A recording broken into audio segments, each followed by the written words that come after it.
It's April 7, 2016. Welcome to Living in Beauty. Well, almost living in beauty.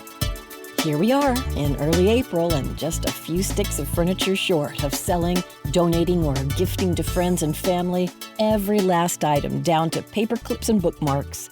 The sum total of 40 years of accumulation.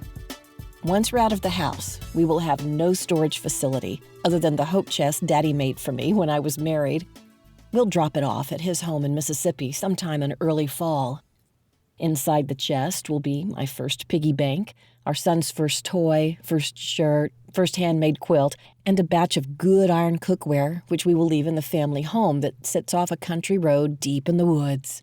The house Daddy built 40 years ago for Mama with his own bare hands, plus a hammer and a saw.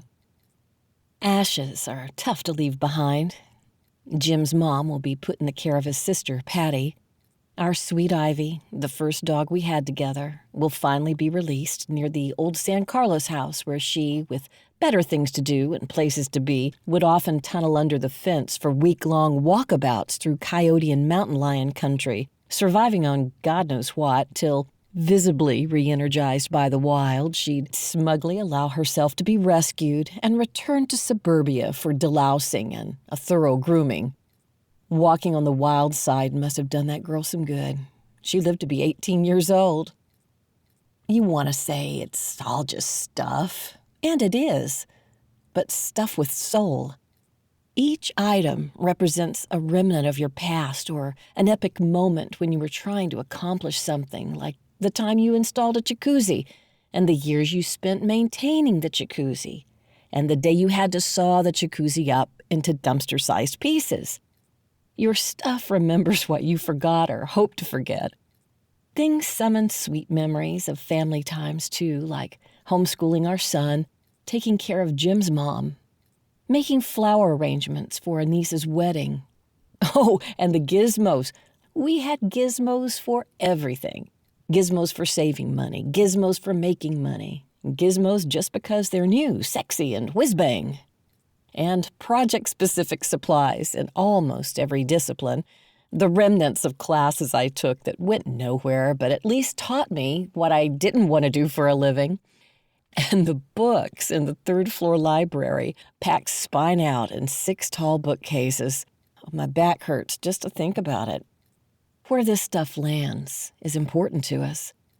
Almost every day, we get a hug, a smile, or a wonderful story when we place a former possession into the desiring arms of the new possessor.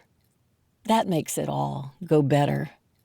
The house will be difficult to let go, especially the third-floor urban arboreal garden I coaxed from the bare earth 20 years ago, where orioles, hummingbirds, and finches return to nest, uninhibited by our presence and not even an arm's length from the decking. It's like a little birdie Woodstock out there right now. Music and free love flies right into the house. We're pretty skilled at netting hummers from the kitchen skylight. Stuff can be both nurturing and burdensome. Jim and I go through a grueling dialogue every time we need or want to assimilate or repurpose an old item or buy new items to formulate our combined vision of life on the road together in Beauty and the Beast. Every day for the last year and a half has been a prize fight match between our rational needs and our emotional needs. And both are determined to win. So we go through the list, blow by blow, fall down, shake it off, and go at it again. Do we need it or just want it? Why? Will we serve it or will it serve us? How? Does it have more than one function? What? Where will we store it? In the truck or trailer? Is there room? What does it weigh? Will it hinder us from packing up or leaving in less than an hour? Is the item something we will probably throw over the side in a few weeks, months, or a year from now after hauling it around? If it's clothing, where does it fit into Carmen's 40-garment and Jim's 20-garment limit, including underwear, outerwear, sportswear, scarves, hats, shoes? Jim can have 4 pair and Carmen 6, including water shoes, boots, flaps, and dress shoes. Anyone who's seen my shoe cabinet knows there's some serious adjustments going on here. If the item turns out to be a necessity, or if it's lucky enough to get past the first round, and it probably won't, then it goes to round 2. Research. Depending on how stupid we are, this process could take some time. If we're lucky, some kind soul will let us try it out first. If it's an expensive item, we will usually consider finding one that's slightly used, such as our generator. Go ahead and laugh, but we didn't even know we needed a generator until after we bought our Airstream. Once recovered from the horror of embarrassment concerning that considerable oversight, we attempted to restore our self-confidence by exercising our superior shopping skills. Within a week, we found the perfect near-new generator for half the price of new with a wireless ignition upgrade. Problem is, it would be months till we picked up Beauty. So, the big guy sat unused for months in our garage until the carburetor got damaged with old gas.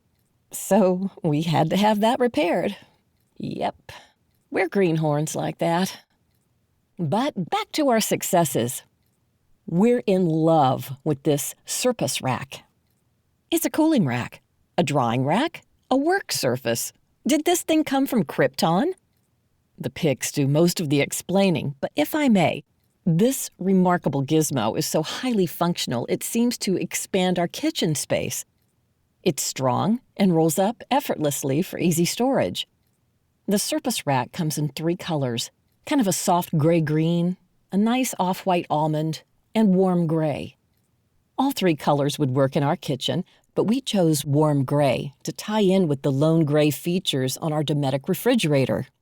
We couldn't be more pleased with this rack. It seems to be designed exclusively for our trailer. And our closet pantry conversion is going quite well.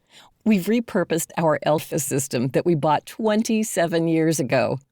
Even with heavy daily use for almost 3 decades. We bought this product in 1989, and through the stress of several moves, this Elfa has proven itself. After shopping for over a year and looking at both custom and manufactured solutions, we've decided that it's worth a try to go with our good old dependable Elfa.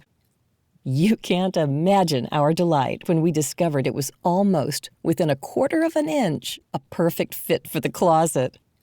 After a few tiny adjustments, like the way the door swings, and some slight interior tweaking, we think we've found a no-cost solution to our most critical remodeling job, a new dry goods pantry, or an awesome shoe rack. We'll keep you posted. Thanks so much for being here at Living in Beauty. It's great to know we're not going through this all alone. Special thanks this week goes to Nathan Pearson, who came out to visit Beauty this week and take measurements for a couple of cabinet doors we decided to install on some open shelving. Okay, that's it. Have a wonderful weekend.